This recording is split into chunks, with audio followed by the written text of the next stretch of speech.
Seguimos então com a leitura do livro Tramas do Destino, de Valdo Franco, pelo espírito de Manuel Filomeno de Miranda.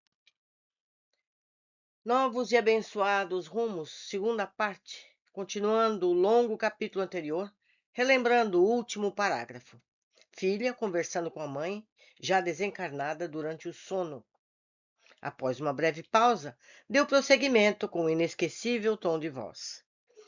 Vimos suplicando à Mãe Santíssima e a seu Filho amado que nos ensejassem esta hora, a fim de conduzir-te ao encontro do nosso Rafael.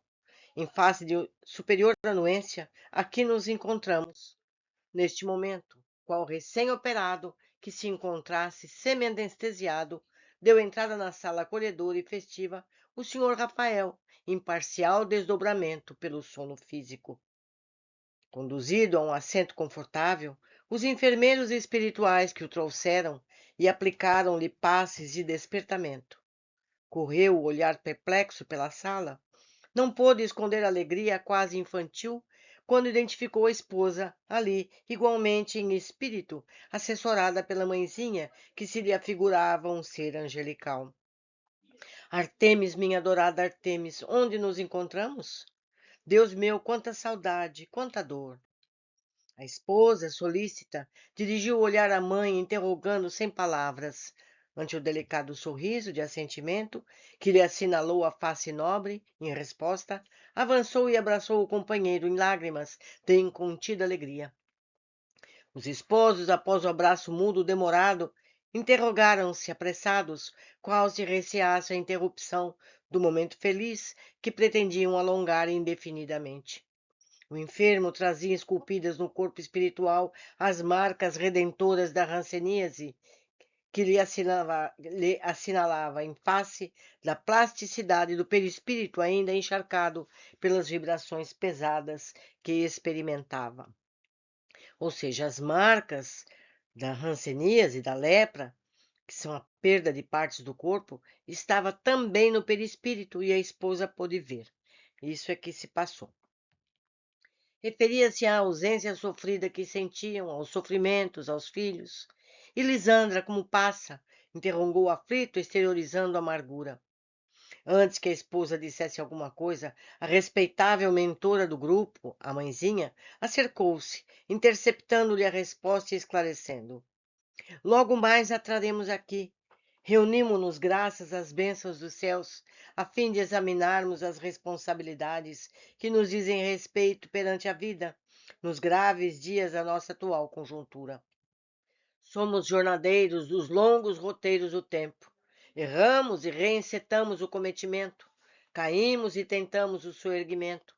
Acumpliciamo-nos com o crime e ei-nos retido, aguardando o resgate inadiável, a fim de avançarmos.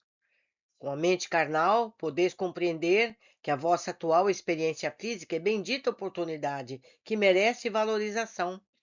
Sem nos adentrarmos em minudências, que no momento não comporta, as vossas atuais expiações e provações são o resumo de delitos próximos praticados em vida passada, de que não conseguiste expungir pelo impositivo do amor, particularmente no que se refere a Rafael, Lisandra e Gilberto, reunidos pela divina fortuna em impostergável reabilitação perante as leis soberanas que regem a vida.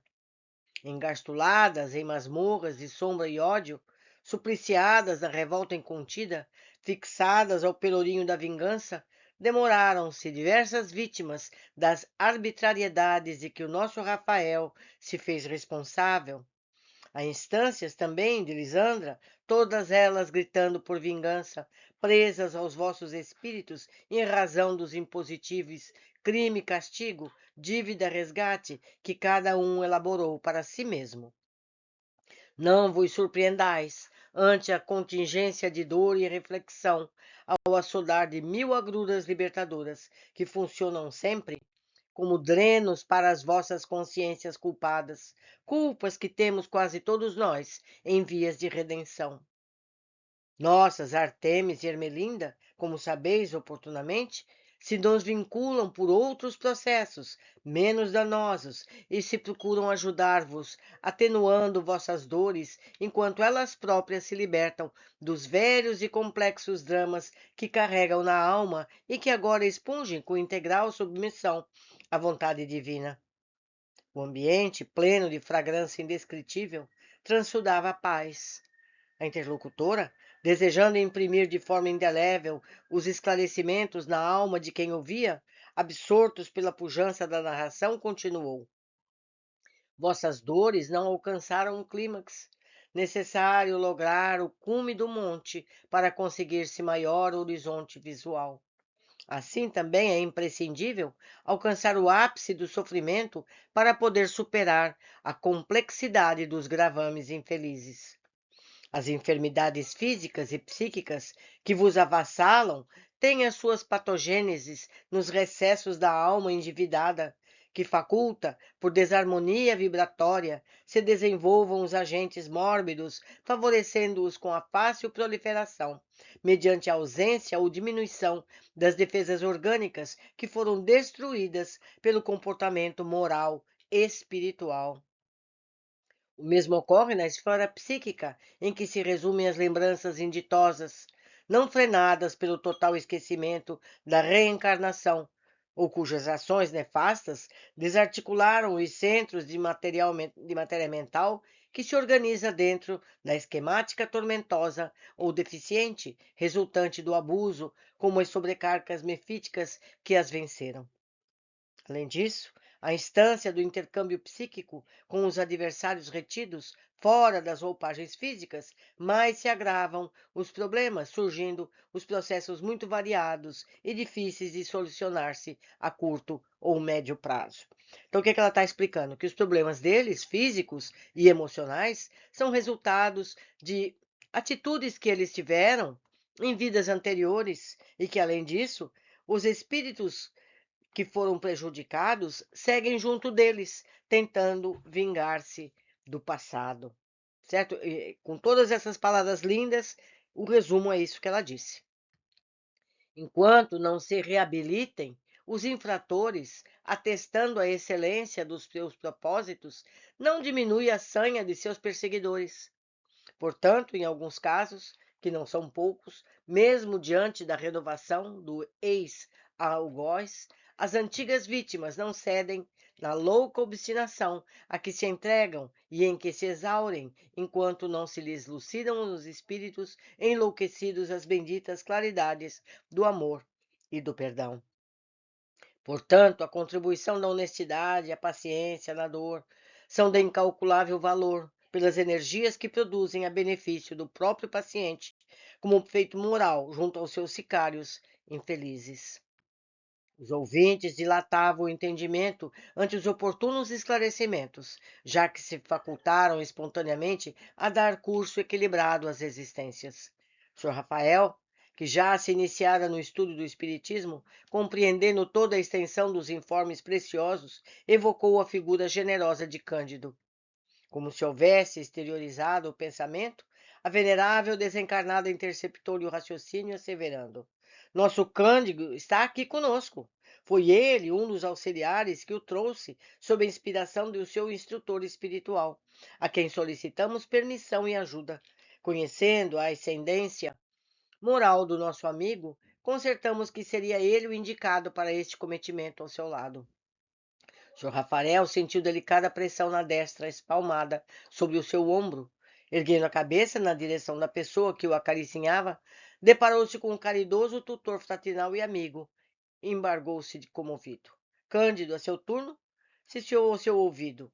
Tem sido ela o anjo bom que me tem aproximado de você, inspirado em nossas conversações. Graças a Deus. Cientes de que existem causas ponderáveis em nossas dores atuais, prosseguiu Serena, predisponhamo-nos ao ressarcimento com otimismo e resignada atitude perante os testemunhos que advirão.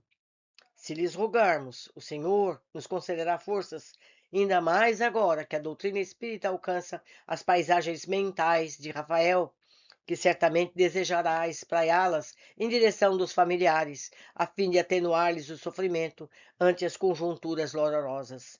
Sim, sim, assentiu o Sr. Ferguson, dando-se conta das vantagens excelentes que esse procedimento propiciaria aos diletos membros do seu clã. Façamos vir agora Lissandra, solicitou Dona Adelaide. Sr. Rafael experimentou grande ansiedade, uma quase súbita angústia. Logo depois deram entrada a Ermelinda, que amparava a sobrinha meio inconsciente e dedicando o benfeitor desencarnado que as conduzia. O pai percebeu que a filha os sinais da enfermidade devastadora e não se pôde conter. Então, ela está contagiada?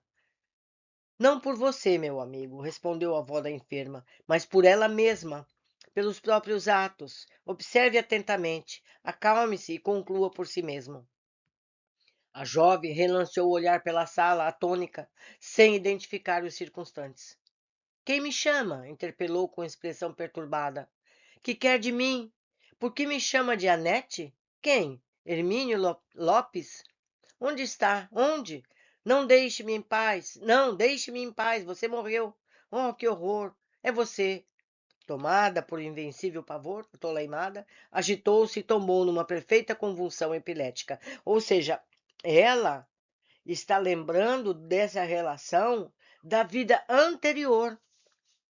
Ela não se percebeu como atual vida. Quando ela viu o pai, ela achou que fosse parceiro do passado. Continuando. Ermelinda sustentou-a, enquanto o vigilante benfeitor socorreu-a com passes longitudinais de dispersão fluídica. Anete, Hermínio Lopes, eu os conheço, os desgraçados, esbravejou o Sr. Ferguson, visivelmente irritado. Eles morreram. Ninguém morre, caro Rafael. Troca-se de traje, muda-se de vibração, renasce em outra dimensão. Anete é Lissandra reencarnada. Hermínio é o adversário oculto que a persegue. Pior, porém, do que a insistente caçada que se lhe impõe a consciência da culpa que é responsável pelas crises, uma das quais acabamos de presenciar. Nesse interim, então, ele assoma inditoso conforme o infelicitaste, tu e ela, a fim de vingarem-se. Não os perdoei ainda, dói-me a alma lembrá-los. É, porém, imprescindível fazê-la. Perdoa o quanto antes, não se equivoque. Dona Artemis, que acompanhava todos os lances, humilde e sinceramente compungida, segurou a mão do esposo com ternura, como desejando acerená-lo. Este, porém, recuperando a atitude temperamental antiga, libertou-se da destra da esposa, transtornado, vociferou.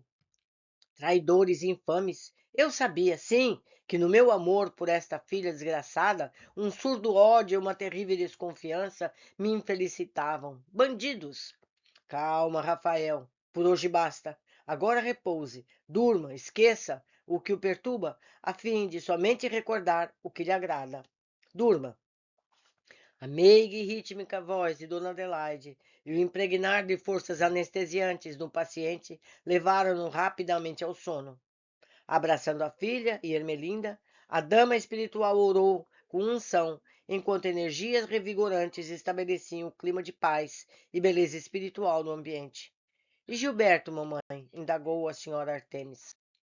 Cuidaremos do assunto depois, mais tarde. Informaremos, minha filha. Agora, cuidemos do seu repouso e de Ermelinda. A madrugada surge, o novo dia logo mais requisitará vocês. Deus nos abençoe. Meus amigos, a gente vê como as coisas acontecem. Ele ainda não perdoou. Enquanto ele não perdoar, ele sofrerá, ele padecerá. E a sogra avisou a ele, isso é só o começo, ainda vem mais problemas por aí. Ela trouxe para se encontrarem para ver se ele se emendava e diminuía os problemas que ainda virão. Vamos aguardar os próximos capítulos para a gente entender tudo isso. Por hoje ficamos aqui. Até breve.